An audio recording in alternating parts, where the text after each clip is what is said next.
नमस्कार। एबीसी हिंदी में आप सभी साथियों का स्वागत है और इस वीडियो में जिस एक मुद्दे पर मैं आपसे चर्चा करने के लिए आया हूँ, ये मुद्दा ना सिर्फ भारत में, ना सिर्फ इजराइल में, बल्कि इस वक्त पूरी दुनिया में चर्चा का विषय बन चुका है। और एक तरफ तो इस मुद्दे को लेकर मिसालें दी जा रही हैं, उदाहरण दिया जा रहा है कि जैसा इजराइल में हुआ, वैसा दुनिया के हर देश में होना चाहिए। लेकिन क्या जैसा इजराइल में किया गया, वैसा दुनिया के दूसरे देशों में लोग करते भी हैं? इसे लेकर अब बहस छिड़ गई है। मुद्दा क्या है उस पर पहले आता हूं, फिर बताता हूं कि भारत में इसके लेकर भारत के विपक्षी दल की क्या प्रतिक्रिया आ रही है। विपक्षी दल ने इसे नसीहत ली या अब इसकी नसीहत सत्ता दल को दे रही है। दरअसल प्रधानमंत्री नरेंद्र मोदी जब इजराइल के दौरे पर जाने वाले थे भारत से, तो इजराइल में इस बात को लेकर चर्चा शुरू हो गई थी। इस बीच इजराइल में जो विपक्ष है, उसके बीच में और सरकार के बीच में कई मुद्दों को लेकर जबरदस्त तरीके से तनातनी देखने के लिए मिल रही थी। अब मुद्दे कुछ ऐसे थे कि भाई विपक्ष चाहता था कि जो सुप्रीम कोर्ट के प्रेसिडेंट होते हैं यानी कि चीफ जस्टिस होते हैं, उन्हें भी संसद में बुलाया जाए यानी कि कैनेसेट में बुलाया जाए जब प्रधानमंत्री नरेंद्र मोदी सदन को संबोधित करेंगे, लेकिन सरकार ने ऐसा नहीं किया। विपक्ष और भी इल्जाम लगा रहा है, जुडिशरी को लेकर इल्जाम लगा रहा है, भ्रष्टाचार के इल्जाम लगा रहा है, तमाम मुद्दे हैं, उनके अपने देश के राष्ट्रीय मुद्दे हैं।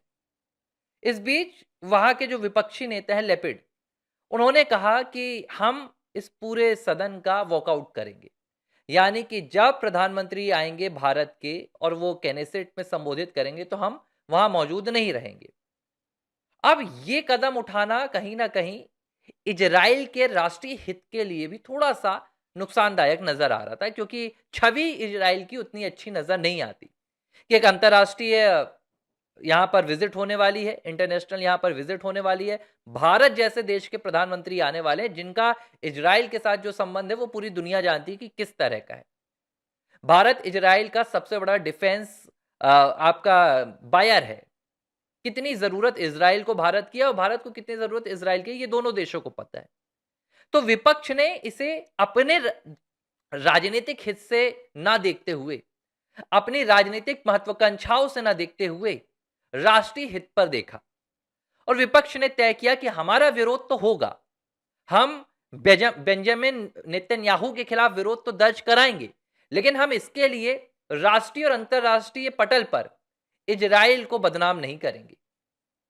विपक्ष ने तय किया कि वो प्रधानमंत्री नरेंद्र मोदी के भाषण को सुनेंगे, प्रधानमंत्री नरेंद्र मोदी का पूरा सम्मान करेंगे और कहीं भी यह आंच नहीं आने देंगे कि वहां का इजराइल का जो विपक्ष था उसने अपनी राजनीति को इजराइल के नेशनल इंटरेस्ट से यानी कि राष्ट्रीय हित से ऊपर रखा।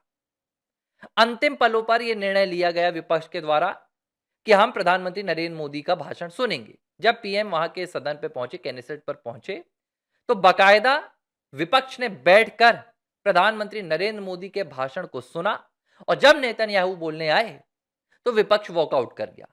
बाकायदा इस बात को लेकर जो लेपिड हैं, विपक्ष के नेता हैं, वो प्रधानमंत्री नरेंद्र मोदी के पास जाते हैं और पीएम मोदी से कहते क्या है, ये बड़ा दिलचस्प है और ये मुझे लगता है कि दुनिया के जितने देश के विपक्ष है उनसे उन्हें सीखना चाहिए, इससे नसीहत लेना चाहिए कि अपने देश की छवि खराब ना हो, अपने देश का कोई आंतरिक मुद्दा उसका असर अंतरराष्ट्रीय पटल पर ना पड़े।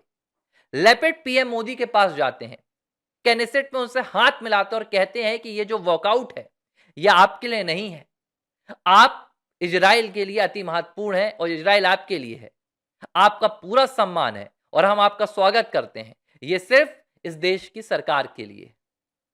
इस तरह वहां के विपक्ष ने अपनी राजनीति को राष्ट्र नीति से नीचे रखा, राष्ट्र नीति को ऊपर रखा। अब भारत में इसे लेकर एक विपक्ष को नसीहत लेनी थी कि कैसे भारत में विपक्ष हर मुद्दे पर अंतरराष्ट्रीय मुद्दों को भी राजनीति में समेट लेता है, चाहे फिर वो ट्रेड डील का मामला हो, चाहे फिर वो ऑपरेशन सिंदूर में भारत की छवि, भारत की साख का मामला हो, चाहे फिर वो पुतिन के साथ ऑयल खरीदने का मामला हो, चाहे फिर यूक्रेन में युद्ध का मामला हो, चाहे वो पैलेस्तीन का मामला हो। विपक्ष हमेशा से अपनी राजनीति को आगे रखता है और राष्ट्र नीति को पीछे रखता है। अब इस पूरे मसले को लेकर कांग्रेस पार्टी के आईटी सेल की मुखिया, बुआ जिन्हें कहा जाता है, सुप्रिया सेनेत, वो एक वीडियो बनाती हैं और वीडियो बनाती हैं कि वाह, किस तरह विपक्ष ने देखो वहां पर प्रधानमंत्री नरेंद्र मोदी की मौजूदगी में वॉकआउट किया। अच्छा, दो चीज अब हुआ यह है कि भाई वहां का विपक्ष भी पीएम मोदी के लिए वॉकआउट नहीं किया, पीएम मोदी को सुना, लेकिन इसे भी भारत में एक भ्रामक तौर पर कांग्रेस पार्टी पेश करना चाहती है। तो कांग्रेस पार्टी यह नहीं कह रही कि नेतन्याहू के लिए वॉकआउट हुआ और पीएम को सुना गया, पीएम मोदी की मौजूदगी में वॉकआउट हुआ। अरे खुलकर बताइए ना, पीएम मोदी के भाषण को सुना गया, पीएम मोदी का सम्मान बरकरार रखा गया और वहां के पीएम के लिए बस वॉकआउट हुआ। तो इसे भी कहा जा रहा है कि मोदी की मौजूदगी में वॉकआउट हुआ, यह दिखाने के लिए कि लोग भ्रम में रहे कि भाई ये वॉकआउट क्या पीएम मोदी के लिए हुआ। सुप्रिया कहती हैं कि वहां वॉकआउट हो गया, इंटरनेशनल विजिट के दौरान हो गया, अंतरराष्ट्रीय विजिट के दौरान हो गया, लेकिन वहां की सरकार ने विपक्ष को यह नहीं कहा कि विपक्ष एंटी नेशनल है, विपक्ष ने ठीक नहीं किया, या वहां की मीडिया ने विपक्ष की आलोचना नहीं की, बल्कि वहां पर इस बात को लेकर सराहना हो रही है। सुप्रिया कहती हैं कि अगर भारत में ऐसा होता तो सोचिए भारत में क्या हो रहा होता। भारत में विपक्ष को देशद्रोही बता दिया गया होता, मीडिया एंटी नेशनल का तमगा लगा दी होती। सवाल ये उठ रहा है कि भारत का विपक्ष क्या कभी ऐसा करता है जिस तरह का विपक्षी रवैया इजराइल ने दिखाया? बहुत दूर जाने की जरूरत नहीं है, इसी महीने इसी सप्ताह भारत में एक ऐसी घटना हुई है जिस घटना पर भारत के प्रधानमंत्री ने विपक्ष को नंगा बताया है। कांग्रेस को क्या किया था? कांग्रेस ने 125 देशों के प्रतिनिधि भारत मंडपम पर मौजूद थे।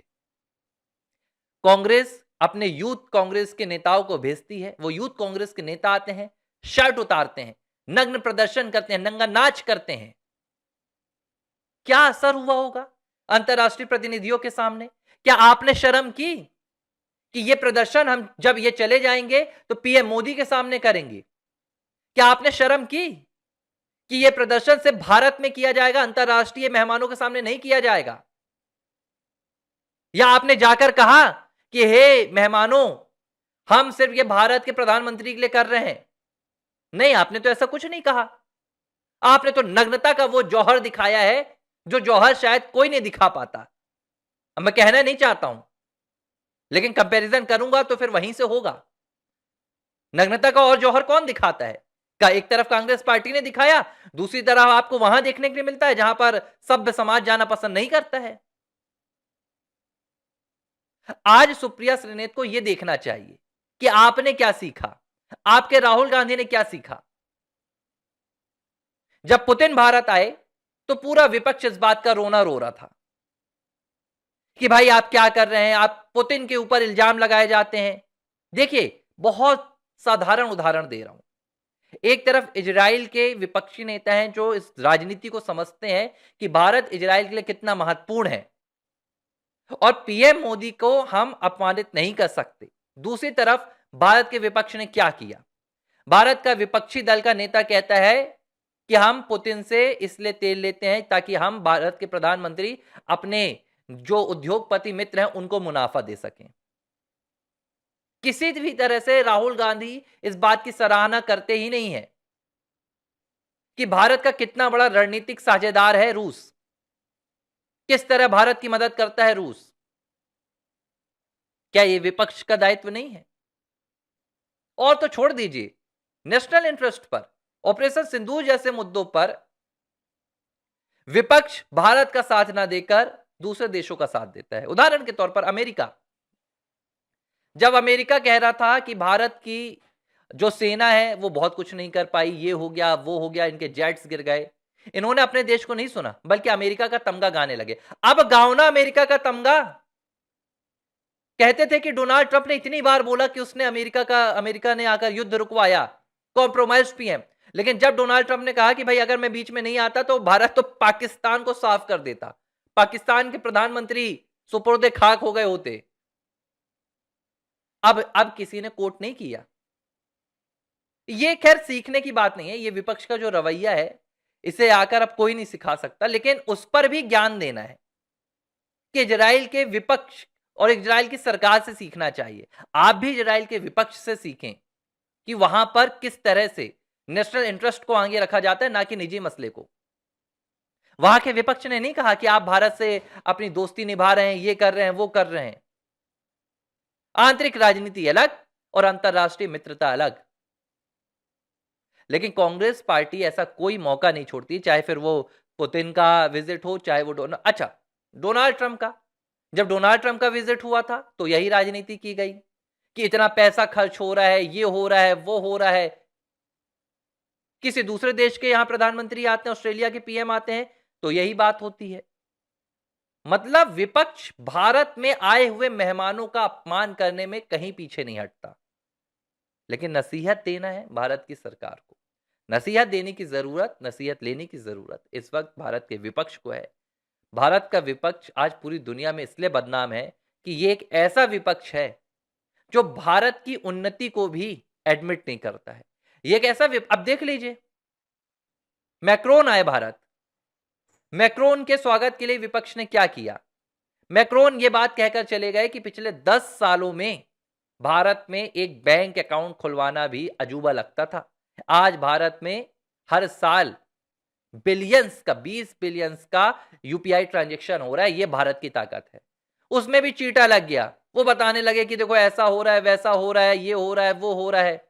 अरे स्वीकार करो ना, अगर एक दुनिया के बड़े देश का बड़ा प्रेसिडेंट आकर आपकी तरक्की को कह रहा है कि ऐसा दुनिया में कोई नहीं कर पाया, स्वीकार ही नहीं करना है। यह भारत के विपक्ष की असलियत है। और अब जब दुनिया भर में इजराइल के विपक्ष की सराहना हो रही है तो ये सोच रहे हैं कि चलो अब यहां भी सरकार को उल्टा दबाया जाए। खैर, लोग समझ रहे हैं, लोग देख रहे हैं, और जो इतिहास लिखा जा रहा है उस इतिहास में विपक्ष अपने आप को इतने काले अक्षरों में लिखवा रहा है जो शायद मुझे लग रहा है कि इतिहास में पढ़ा भी ना जाए। एबीसी हिंदी न्यूज, आज ही जुड़िए हर खबर के साथ।